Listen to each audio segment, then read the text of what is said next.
you still have to go and learn to trust people. You just don't do it blindly, right? You ensure that people earn your trust as time goes by. You just don't give it away, right? Become a strong person by making the right decisions when you're looking. If you focus on money, you're not going to be happy. But if you focus on being productive and adding value somewhere, you're going to get money. It's going to come. You just can't get away from the fact that having a family is probably going to be the most important thing you do with your life. I learned very quickly that people will lie to you. That's what I learned. People will lie to you to benefit themselves. The order of priority: health first, relationships second, and then your finances third. Okay? We overlay our previous experiences and thoughts onto the world, and it determines, it doesn't just color, it's much stronger than that. It determines what we see. It determines how we interpret it. Yo, here we go. It is warm. It is very warm up in here. Gotta be honest, I'm not a fan of that. So we're gonna try and remain calm. I'm literally on the verge of breaking into a sweat here. Not good. Today's episode, major lessons over 50 years. I was out with a friend, a really good friend, on Saturday. I casually mentioned, before we get into it, liquid death. I casually mentioned liquid death. Pause in the action. This one is carbonated, leaving you hanging. This one's carbonated, so fortunately, I haven't had the non-carbonated ones. I've had this one in the reserve. So I'm going to have to drink it sparingly. Otherwise, it's going to cause some problems, as you can imagine. But I am thirsty, and it is cold, and it's warm in here. That's good. So I was out with this friend, and I casually mentioned that, hey, I had no idea what I was going to cover on this week's podcast. He's like, what are you talking about? You just had your 50th birthday. Like, tell the big lessons of 50 years. I'm like, that's brilliant. It's great. So that's what I'm going to do. So a lot of this isn't even health. I mean, it's mental health, I guess. I don't know. You know, how you see the world, we'll get into some of that. How you see the world definitely affects how, you know, your stress response to things, right? If you think the world is after you and it's going to collapse tomorrow, well, that is going to cause a stress response. No different than, you know, sitting on the space shuttle, right? Like, you're just sitting there, but it's about to take off. And so those guys, their heart rate's pegged. It's max heart rate when it's time to take off. And those controlled explosion, you know, 100 feet down under your butt there starts going off, like heart rate's pegged, but they're not moving, right? So what we think about definitely influences our physiology. Is undoubted. This is undoubtable. Undoubtedly. And so we're going to talk some about that. You know, we're going to hit some of the big stuff. Major lessons over 50 years, 422-25, Nobody Podcast. We are sponsoring Liquid Death. We love Liquid Death around here. We're not afraid of a little bit of plastic, but it is a smooth drink, and I highly recommend it, especially if you're doing a podcast. Man, I'm sweating. You might see this mug over here. Bam. Little gift with the Nobody cover art on there. You know, a little history behind this cover art. If you can't see this, maybe you probably see it on your phone there, maybe. But this is like the third iteration. Took a while to get here, and quite honestly, I don't love this. It was for the style of podcast which I wanted to run, which was really hang loose. I thought it was too. I don't know. I don't want to say technical. Technical is not the word, but it was more than I wanted. I wanted something that was a little more hang loose, but it was by the third time. Everything cost money, and I was just like, you know what? We're good to go. I can't think about this anymore. But thank you for the gift. Appreciate that. That is super cool. And yeah, episode. Here we go. Goal of this episode is to impart some life lessons and get after it. That's what we're going to do. Normally I say have fun, and you know, we're going to have some fun. But I think the focus for today is like getting after it, getting some hitters out there, if you know what I'm saying. Outline of topics. There's no way I'm not going to start sweating. This is ridiculous. Outline of topics, updates, the core four. We're going to get into the core four. Health. One of the core fours is health, relationships and finances, which I'll talk about that in a little bit. But those are going to be the following topics. We'll expound upon those. We'll explicate those a little bit more if you remember the words from the past there. Updates, the core four: health, relationships, finances, and some final thoughts. As usual, I love the final thoughts, especially when I have some good ones. They're not always as good. That's one thing I realized. You can't hit a home run every time. You just got to roll with it. Here we go. Updates. Seeing this on video, you're definitely going to see some sweat pancakes start to come through this shirt. Dear Lord. I could turn the air on, but it's just not that hot anywhere else in this condo. This water's working. Here we go. Golf. Who cares about golf? Nobody. Somebody won. I didn't pay much attention, but I did watch it. Weather. Spring has sprung here. If you're in the north, you know what I'm talking about. When you first start seeing the green things on the trees, which eventually become leaves. I know they're called buds, but the budding leaves, those are popping out. And there's a tree right outside the gym right there at the side if you go to North Industry, and it's in full bloom. White flowers all over that giant tree. It looks amazing. Spring has sprung. Subscriber update. Email 62. YouTube went from 113 to 114. At this rate, this is going to start making some money in the year 2042. All right.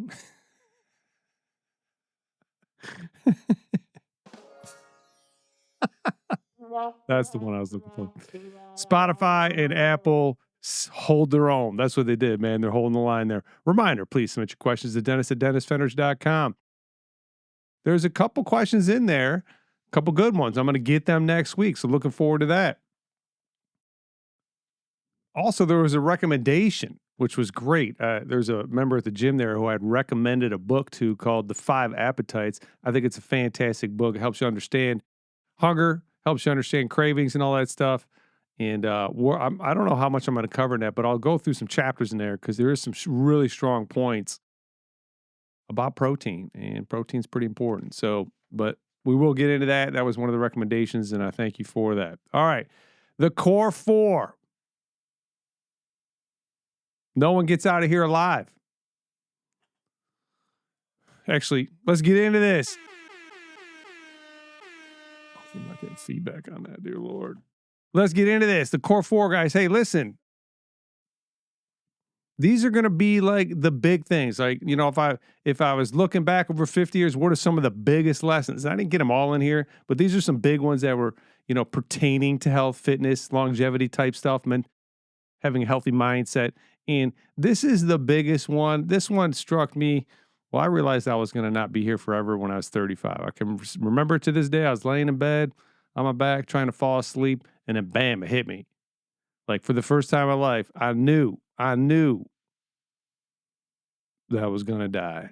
That sounds morbid, but from my perspective, from what I've noticed from having that realization is that I see the world differently, right? I know my time is not infinite. It's finite. And therefore, what is it that I want to see happen while I'm here? What is it? If I'm looking back and I'm in that place where it's getting close, am I thinking, hey, I did what I needed to do. I did what I thought I was here to do. I lived a good life, or whatever that is. It really helped me get clarity on that. And it just brings everything into perspective, right? It just brings everything into perspective. No one gets out of here alive. Which led me to this. I tried to look up this phrase, and I found it. Every man has 2 lives. And the second one starts when he realizes that he has just one. Basically saying the same thing, but in a different way. And then the Google machines went down all this stuff that was somewhat annoying about being in the moment and all that stuff. And then, it's great to be in the moment, but if that's all you do is live in the moment and you don't have a big picture for your life, well, you don't have like a roadmap that you're going on. You're just always, hey, I'm here, I'm present. Great. Okay, where are you going? I don't know, but I'm here. You know what I mean? Well, that's not ideal either. So you have to find that balance between knowing where we're going and staying present in the moment, right? And knowing where you're going needs to come first, right? You have to know that, hey, here's why I'm here. Here's what my life is going to be like. This would be a good life to me if I was looking back. And then you go put that together. And then once you get that perspective, you get that view and you get that clarity, now when you're out and you're doing your stuff and you're hanging out with friends and you're with your family and you're doing your work or whatever, now you can stay in the moment, okay? But if you just find presence without any without any direction, well, that's not any fun at all. Yeah, maybe it is. I got momentous crap on here, but it's not. Knowing you won't be here forever creates an accurate framework to build a life from, beginning with the end in mind. Always begin with the end in mind. You aren't going to reinvent this is a big one. You aren't going to reinvent the wheel. Billions of people before you have already figured out the best chance at a meaningful life. Now, what does that mean? This is all part of the core four. This is still number one in the core four. People have already figured it out, right? Like, there's a way to live your life that is going to increase the possibility of you experiencing the most positive emotion. And that doesn't mean happiness. That means positive emotion. There's a big difference there. Positive emotion is going to come from seeing yourself move towards a goal. It's going to come from meaning. It's going to come from adding value to the world, adding value to your life, adding value to the people around you. That's where you're going to be able to experience the most positive emotion, okay? And so plenty of people already figured that out. You don't have to figure it out, right? There's a lot of people trying to figure it out right now, right? They're like, they're not having families. They're on the Instagrams and they're traveling and they're taking pictures of their food and they're trying to find this happiness. And well, that's silly. I mean, that's a fine thing to do once you've got your trajectory going. But if you don't have a good, clear picture of what your entire life is going to look like, to some degree, you don't map the whole thing out. You just have it to some degree. Then all that stuff is just filling in the void of this thing that's trying to get you to do something productive, really. And so stop filling in the void. Go figure out what it is your life is going to look like, what you're going to do. And listen, you just can't get away from the fact that having a family is probably going to be the most important thing you do with your life. It's just, I'm 50 now. And listen, one thing, this is point number 2, core thing number 2. I think it's on here. Well, where'd that go? So there's 3 things that are going to be essential to your psychological stability, okay? Having a clear picture of the world and what you want to do in it, which we already covered. Forming deep, meaningful relationships, right? If you want to know one big thing that I've learned, it's that having psychological stability and not being anxious and not being afraid and having peace is probably the most important thing that you need to have. A huge component of that is having a big picture of your life and knowing what you want to do, okay? Developing deep and meaningful relationships with your family, with your friends, and with yourself. We'll get into some of that. And that's number 2. And the third thing is a faith that is outside of you and oriented towards the good. So you need to have a big picture for your life. You need to develop relationships. I envy people that have lifelong relationships. You need to develop relationships with people. And you need to have a picture that is outside of your life, which is a big picture of what's going on, right? Like, there's something other than me here. There's some other force, there's some other thing that is driving this whole machine, and it and I are getting oriented towards the good. If you could put those 3 things together, you're going to have incredible psychological health and stability, okay? That was number 2. Listen to what people say. Okay, all right, here we go. This is a lesson on people. Lesson number 3. Listen to what people say and watch what they do. Let me tell you a little story. When I first opened the gym, I came out of Lifetime. I had been there for 11 years. Thought I knew exactly what was going to happen. I thought it was going to be easy because I'd struggled at Lifetime for the first 3 years. Then I kind of got my traction, year 4 and 5. And then I really excelled like 5 to year 11. Like, things just went great. I had finally figured out how to kind of run my calendar and go talk to people and train effectively. There was so many things that needed to be learned. And I got all that stuff. I figured out how to do some different marketing. I figured out how to put programs together. I had a ton of success after the first 3 or 4 or 5 years. And the second half of my career there was incredibly successful. And so in my mind, I'm like, I'm going to open a gym. It's going to be the same thing. I've already figured it out. But it wasn't. It was very different. And here's one of the reasons why. Because I went out into the real world because Lifetime was like this ecosystem of protection. And I had to rent a building. And there was this real estate agent. And I always thought if I told this story, I'd say the guy's name, but I'm not gonna. But if you're gonna rent some real estate, feel free to message me and I'll be sure to steer you clear of this dude.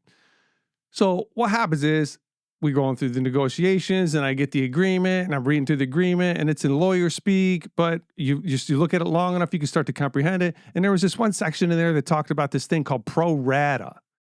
And what it was saying was that, hey, if the landlord invests in his building that I'm about to rent, whatever that may be, if he makes any investment in the building, I'll be responsible for 6% of that. I thought to myself, well, that's weird. He could like come and just put money into his building and get a new roof, spend $300,000 and I got to pay 6% of that. I said, forget that. That doesn't make any sense. Like that's craziness. So I go to my real estate agent, my commercial real estate agent, and I say, hey, so-and-so, this looks like it says if the landlord invests money into his building, I'm going to have to pay 6% of that. I said, is that what that says? He goes, yeah, Dennis, that's what that says, but he's not going to do that because, he wants to take care of you. He wants you to re-sign. It's just common and customary. It's going to be in all lease agreements, but he's not going to do that. Oh, you know what? Thanks, so-and-so. Appreciate you explaining that to me. Let's go ahead with this lease. And lo and behold, month 3, 4, or 5, or whatever the heck it was, I get a bill for X amount of dollars. And the long and the short is, over the 5-year lease, it cost me $33,000. And I learned very quickly that people will lie to you.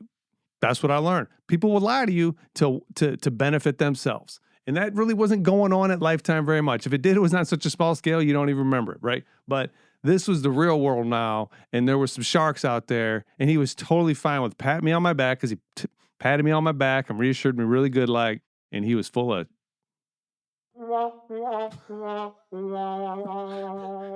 he's full of, I don't want to cuss, but I'm not gonna. And so that was some crap. So that's the story there. Let me go on here. Plenty of people aren't moral. They just don't have an opportunity. Oh, yeah, okay. So this is the secondary point. So he was a jerk and he was a liar and he was immoral. And here's one of the lessons. Plenty of people aren't moral. They just don't have an opportunity to not be. He did have an opportunity. Don't be naive. People need to earn your trust. And so that was the lesson that I got. And I still needed some more of those lessons before I really got it. I won't get into those stories, but you're naive and then you get taken advantage of. And then you realize that people will do that. And then you become cynical, which is a better position than being naive. But you still have to go and learn to trust people. You just don't do it blindly, right? You ensure that people earn your trust as time goes by. You just don't give it away, right? I see these people out there and they just let anybody into their lives. And it's just, yeah, come on in. And, I don't get it. I don't get it. They're in for a rude awakening, most likely. So that is lesson. That is a lesson that is really hard to follow and understand and apply unless you go through it. But just know that if it does happen, you just had an incredibly valuable lesson that you can learn from and become a much stronger, more capable human being. Don't let it crush you. Don't let it crush you. 33,000. Okay. And then core number 4 here, which we're going to open up on these more. Get your priorities straight. You have to get your priorities straight. Health, relationships, and then finances. That's my view. Get your health straight because when your health is in order, remember, your health is going to influence every aspect and every moment of your life. So when your health is in order, that's going to enable you to have better, higher quality relationships because your energy is going to be there. Your clarity of thinking is going to be there. You're going to be able to be more present. And it's also going to apply to your finances, right? It's all about just having the energy and the clarity of thinking and the mindset, right? And if you're bogged down with sickness, if you're bogged down with brain fog, if you're bogged down because you're tired, because your nutrition isn't in place and you're not exercising, well, that's just every moment in your life is influenced by that, right? So get your health in order. That's the order of priority. Health first, relationships second, and then your finances third. Okay? In my humble but accurate opinion. Now let's talk a little bit more about health. Health is first, feeds the rest. Just cover that. Take care of your body. It affects every moment of your life. You will want it to work really well the whole time you are here. So I covered most of that, but you want it to work really well the whole time you're here. And what does that mean? That means don't abuse it, right? We're naive in our youth. We think that how we feel today is how we're going to feel for the rest of our lives, and it's just not going to work that way. You can beat the tar out of your body all the way up until 30, 33 even. I was pretty good until 36, 37, 38. Like I could just do work, did a lot of work, and loved it. And then, a little knee problem here, a back problem there, elbow this. And you start to realize, all right, I need to modulate this a little bit. And if I would have started sooner, if I would have had the knowledge to know that this isn't duplicatable for 40 years, the activity level that I was at, I definitely would have done things differently in my 20s to set myself up so that I don't have a knee thing and I don't have an elbow thing when I'm in my 50s, because that's what I got to deal with now. And that restricts the things that I can do. I can still get out there and get after it. I just ain't like it used to be. I have to work around these things, which were completely avoidable if I had applied some of these principles when it came to my training. Always work out with the end in mind. And the end shouldn't be winning, right? This falls into competitive sports. Anything competitive is going to drive you to behaviors that are going to wear on your joints. It's just the nature of the beast. Professional football, professional basketball, even professional baseball with their arms. There's a lot of shoulder problems, a lot of elbow problems. Football, all kind of problems, right? These are professional sports. Now, if you can go and make a career out of it, you can live an amazing life playing a professional sport, then you got to weigh, all right, maybe I'm willing to give up a little bit of function when I get into my 40s in order to be able to live this life and do this thing and make this income. That's something you got to weigh out. I can understand that. There's all kinds of ways to make money, but hey, if that's your gift, that's what you can do. Roll with it. Just be okay with the consequences. If that's not you, if you're exercising for fitness, health, and longevity, then I would highly, highly recommend that you don't. How did I word this? Well, that you work out with the end in mind every time you go to the gym. Okay, the end being, hey, I want my body to function really well when I'm 80. Therefore, when I train today, when I work out today, I'm going to have that running in the background, and I'm not going to do things that would compromise the possibility of that happening. Okay. Intensity is good and fun, but don't abuse it. Joints wear down, which happens with all competitive sports, powerlifting, competitive CrossFit, martial arts, baseball, football, all competitive sports are going to have that deleterious effect on your joints. I've not seen it work any other way. Okay. Now, if for fun, you're willing to give up function when you get into your 40s and 50s, well, I suppose you can do that. I don't recommend it being 50 now and looking back. 90% of the fitness can be had from 80% efforts. I'll say it again. 90% of the fitness you're trying to gain, not all the 100%, not the absolute fitness you can be, but you can get 80%, you can get 90% of that fitness with 80% of the average if you keep the intensity level at the 80% level. This reduction from that 100% effort to, I'm pushing the absolute limit just to 90%. That 10% reduction will have a massive reduction in the possibility of some joint injury. Because it really comes down to, muscle tissue, unless you tear your bicep, muscle tissue is just going to come back. The connective tissue is pretty solid, just within and through the muscle. But those things heal is what I'm trying to say. Joints, if you injure in a joint and something comes apart in there, it's going to bother you for the rest of your life. End of story. It is not going to go back to normal. It's just not. Okay. So again, if I go from this, I got to go 100%, I got to win today, to, hey, I'm going to go 90% and whatever comes out, or I'm going to go 85%. Hey, and if, it's going to be a good workout, I'm going to prioritize my longevity. Bam, I'm still going to get 90% of those fitness gains. It's still going to be just as good, but it's going to be a massive reduction in my risk. Form and movement are key. Don't abuse your body. Okay, I know you're 20. I know you're 30, or you're in your early 40s, and nothing major has happened yet. Okay, yet. Caveat, professional sport, already covered that. Takes an hour or two. Also, taking care of your fitness, listen, man, do it. Like, it literally takes an hour or two every day. Between travel and getting it done and all the other stuff, it's roughly an hour or two. And you could include getting your grocery shopping done and getting your cooking done and all that stuff. You figure 2 hours between working out every day and the grocery shopping and the eating and all that stuff. That's it. It's just 2 hours every day. You put 8 to 10, some of you 12 into your job. You don't think nothing about it. Okay, but you're putting 2 into yourself. Are you putting 2 into yourself for down the road, for how you feel today? I hope you are. I think if you listen to this podcast, you probably are. Health, that is all. All right. Relationships. I think I alluded to some of this already. Relationships. Let me get a drink. Mr. Crickets.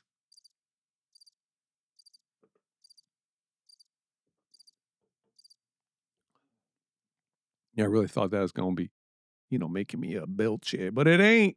Relationships, family, friends, and yourself. Those are the 3 key categories when it comes to relationships. I'm kind of excited about this paper right here. Don't end up 50 and without a family. There it is. That's one of my biggest lessons. I was telling somebody this at the gym the other day, and I'm like, listen, you need to get your stuff squared away. This was a dude, so get your finances in order, get your mindset in order, get productive, realize what you want, and don't count on the apps. Okay, the apps are crap. Like, seriously.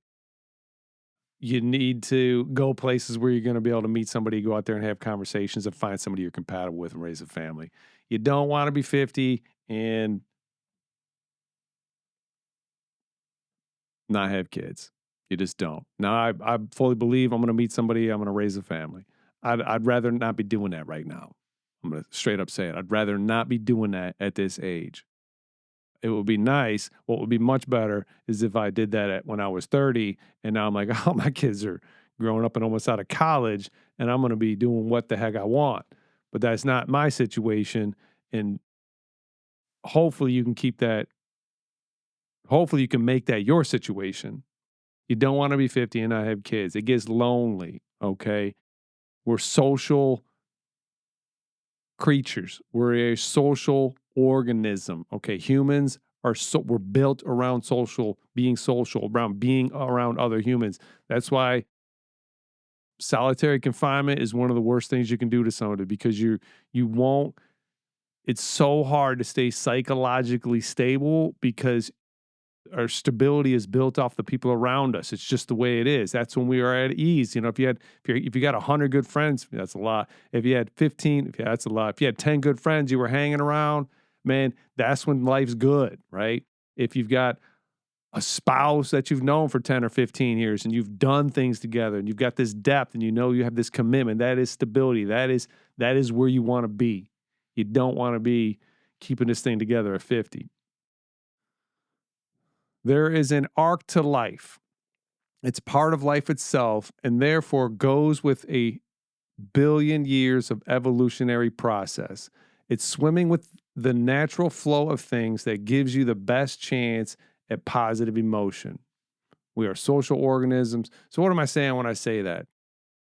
Again, this comes back to don't reinvent the wheel either. Like, billions of people before you and billions of people after you, right? So the billions of people before you, they've already refined it down. Now we've been through living in the trees, we've been through the Stone Age, we've been through these things and refined this process of living a good life to humanity is the best place it's ever been right now. You don't need to reinvent the wheel. Having a family, raising that family, bringing good people into the world, contributing in a positive way, that is what is going to make you happy. Okay, that's where most of the positive emotion is going to come from. We are social organisms. Being alone is the opposite of that. Bam.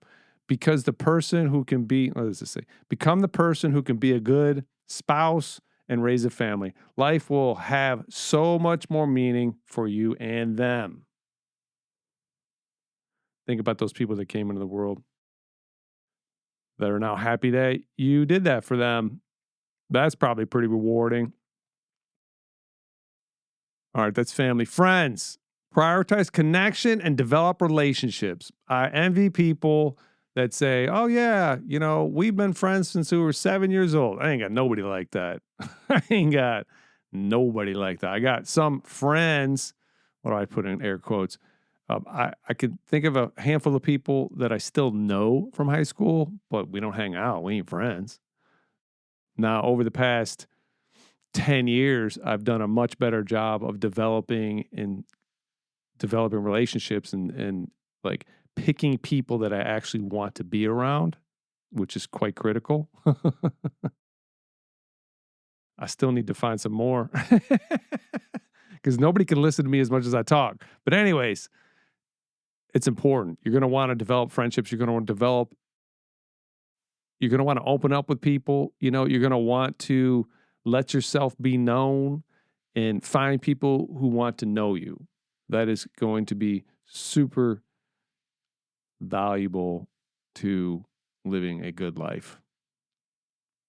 I envy people who have lifelong friends if they are healthy relationships. I know people that have lifelong friendships and the relationship isn't healthy. Get rid of that. Find people who listen to you and pay attention to you. Do they ask about you and listen or talk about themselves every time you open up? If you share something with somebody and they immediately turn into something about them, you need to think about who you're hanging around with. I don't know if you can develop a relationship with that person.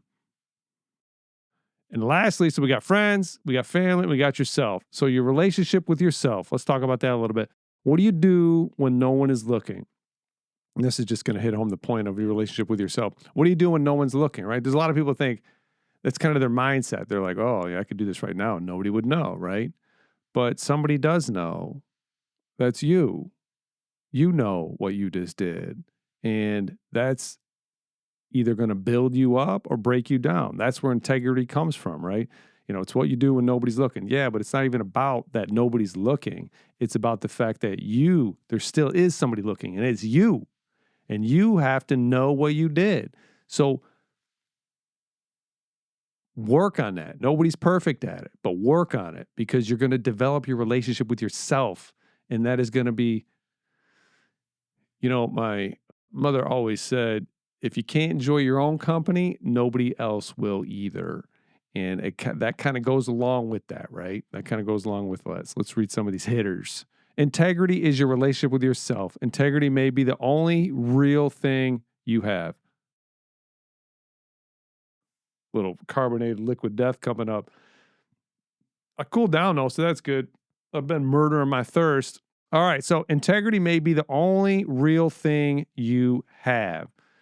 That's kind of a deep thought, right? If you think about it, right? Hey, I got this cool studio. I live in a condo. I have these things, but do I really have them? Because if I don't have my integrity, like it's just a superficial thing, right? Like I don't have a good relationship with myself because I say I'm going to do these things and then I don't do them. Who am I lying to? The most important person, myself, right? Like don't do that. Recognize that, hey, I said I was going to do this. I didn't do it. I'm going to keep working on it until I get it right. Because you're not going to hit something. You're not going to hit a home run every time you want to, but you just keep going up to the at-bats. Keep going. Don't quit on that thing you're trying to change, all right? Build your relationship with yourself.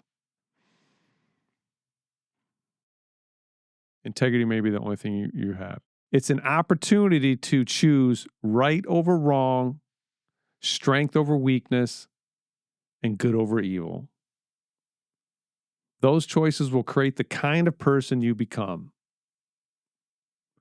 The line between good and evil passes through every human heart. Alexander Solzhenitsyn. I can say that if I don't think about it, but I'm going to say this on the podcast. I'm not going to say it right.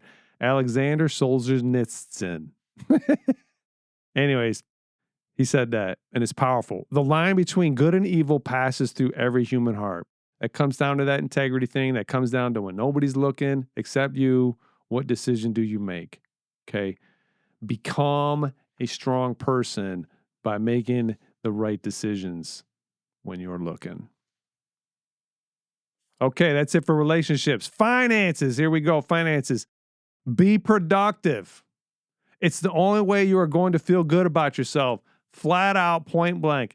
If you're not being productive, if there's things you know you should be doing and you're not doing it, you're not going to feel good about yourself. End of story. I think this derives from, if you think, whatever, 1,000,000 years ago or whatever, when we were in small bands, probably before that. Well, here's the thing. If you were an organism and you were not trying to find food, quote unquote, being productive, you definitely weren't going to feel good about yourself. That was going to produce some negative emotion. Except the organism back then didn't have a choice. We have this conscious now, and so we can choose to not do something. That was a rant. But I forgot what I was going to say. Go out and be productive, all right? Dang it, I had a good thought, and I thought about something else, and I decided not to say it. Don't listen to the people who, I don't want to get into that yet. Contribute in a positive way.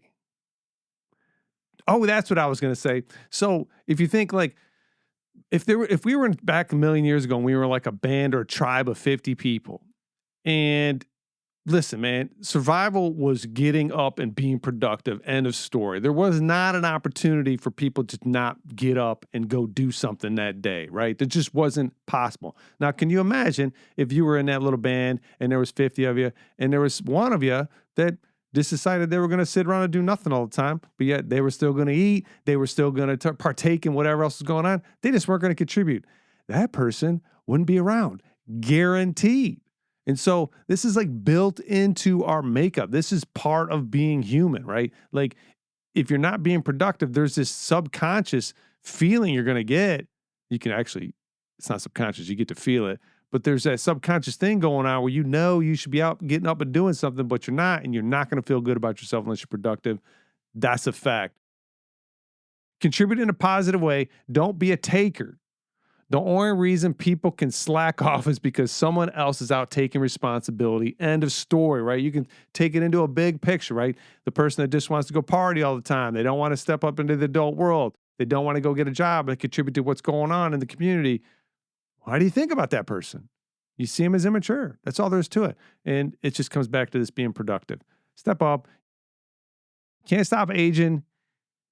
Decide when you're going to be an adult. You're going to stop complaining about things and you're just going to go out and be helpful. Don't listen to the people who bash jobs. Everyone seems to be chasing some dream. Your deepest meaning will come from raising a family. Your job is an end to supporting and creating that. If you can have a career that is rewarding as well, consider it a bonus. I hear the job bashing thing. Rogan does a lot. Love Rogan, but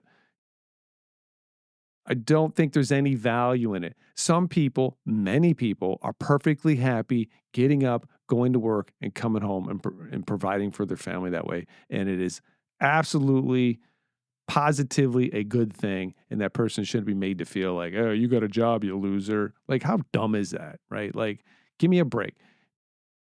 I just said it. The most rewarding thing I believe you're going to get, and I don't even have one, okay? I can just see it in other people's eyes, is raising a family. And that falls right in alignment with what our biology's been doing, what biology's been doing for 1 billion years anyways, which is procreating. That is obviously one of the things that is rewarded with positive emotion, which is going out and doing this procreation thing, okay? So you're swimming with the stream when you do these things. And that's another saying the same thing as like, people have already figured it out. Life's already figured it out. Like, why work against the grain unless you have to? Now, so there's a time for that. I'm not saying there's not a time for that, but man, okay. Contribute in a positive way. Okay. Contribute in a positive way. Don't be a taker. The only reason I already said that. This is great. Learn all you can. And notice I haven't said anything about money yet. This is a section on finances, and I haven't said a thing about money. Because if you focus on money, you're not going to be happy. But if you focus on being productive and adding value somewhere, you're going to get money. It's going to come. Okay. Learn all you can and make yourself useful. I heard that in a movie. I wish I could remember the movie. It was about the group of black ladies that figured out the math to get, I think, to the moon. I can't remember the name of the movie, but she said it and I was like, that's awesome. Learn all you can and make yourself valuable. It lines right up with being productive, right? And if add something else to being productive. Be as productive as you can, right? If you have a very high skill set, if you're intelligent and you have these abilities that, are kind of above average, then you should try and produce and be productive at that level. You should try and do as much as you can. And that doesn't mean like working 24 hours a day, but that means trying to be productive as you can with the skills that you have, right? Learn all you can and make yourself useful. Learn about money and then we're going to talk about some money, okay? Because I didn't know. I grew up without money. I grew up in a family that didn't understand money, and I had to go out and hit my head against the wall. More life lessons there about just making bad decisions financially because I didn't understand the long-term consequences. I got a great example of that. I'm not going to get into it. Oh, dear Lord, I hope we're recording. Every time.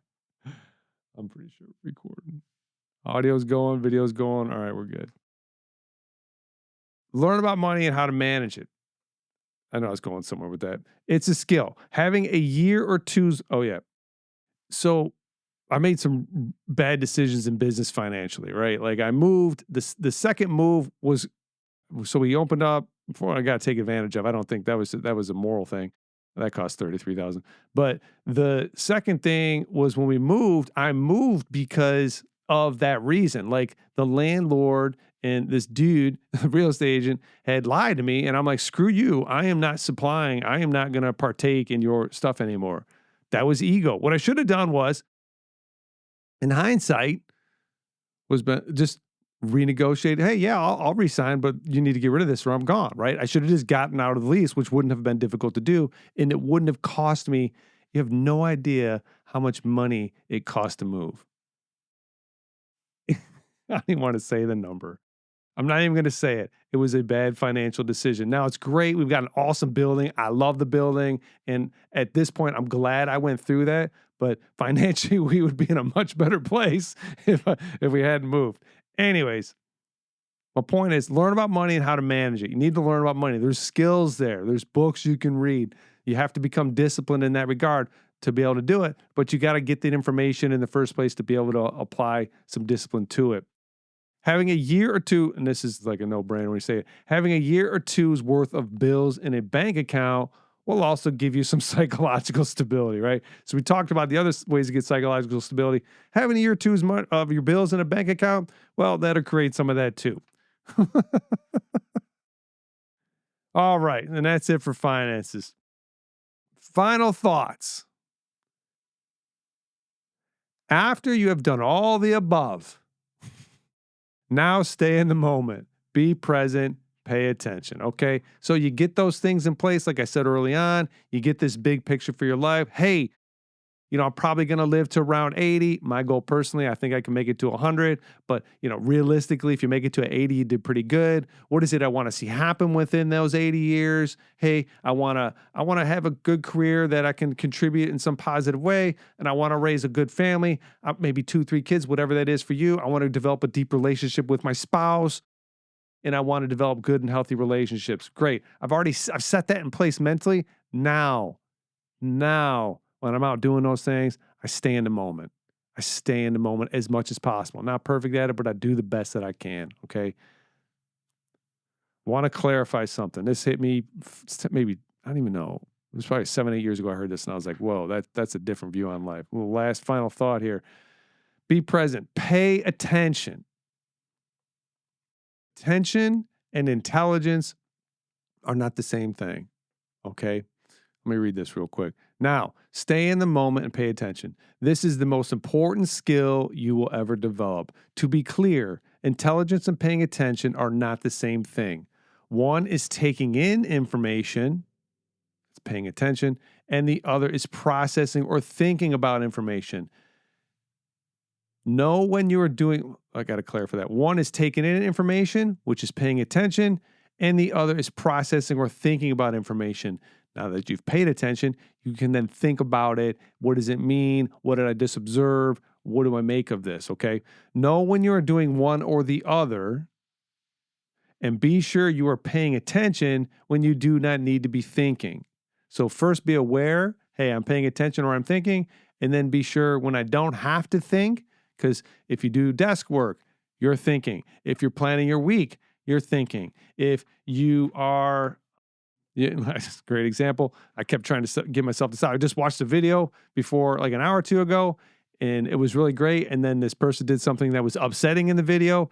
And for 15, 20 minutes afterward, I was trying to find solutions or things to the thing that this person had done. And I was like, Dennis, stop thinking about this. It was a dumb video, right? Like I had to be aware that I was letting my mind run on this thing, and it was pointless. It was doing me no good, right? So become aware when you're thinking, and then pay attention when you don't have to be thinking.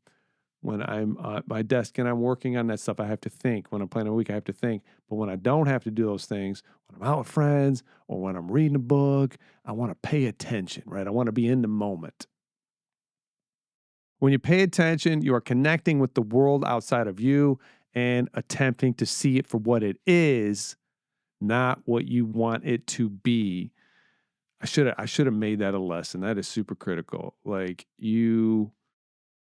we overlay our previous experiences and thoughts onto the world, and it determines, it doesn't just color, it's much stronger than that. It determines what we see. It determines how we interpret it. Paying attention is getting rid of all that, and it's just doing your best to see what you're seeing for what it is. For reality. It's trying to see reality on its most present level. That is paying attention. It's a skill. It's not intelligence. And developing that will have a huge impact on your life. All right, that's it for today, guys. Next episode, we're going to cover the book, The Development of the Unconscious Mind. One more time. I'm going to go into the second book. I'll talk about it when I start the episode.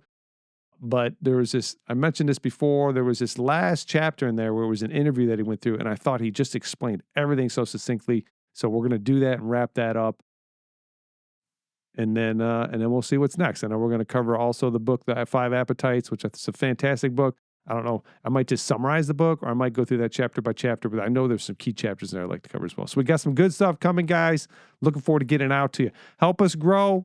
Do you know someone this episode could help? Somebody would find some value in this episode. Share it with them. Apple, Spotify, YouTube. We're on all those channels.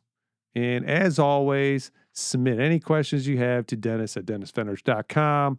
This was a ton of fun. 50 came and went. Unbelievable. I don't like that number. When I was younger, you know how when you're 15 and 20 and 30 and you think about 50, it just seems impossible. It seems so old. I feel alive. I feel great. That 50 is weird. It doesn't make any sense to me, to be honest. So that's it, guys. That's a wrap. Have a great week, and we will talk with you soon. All right, bye.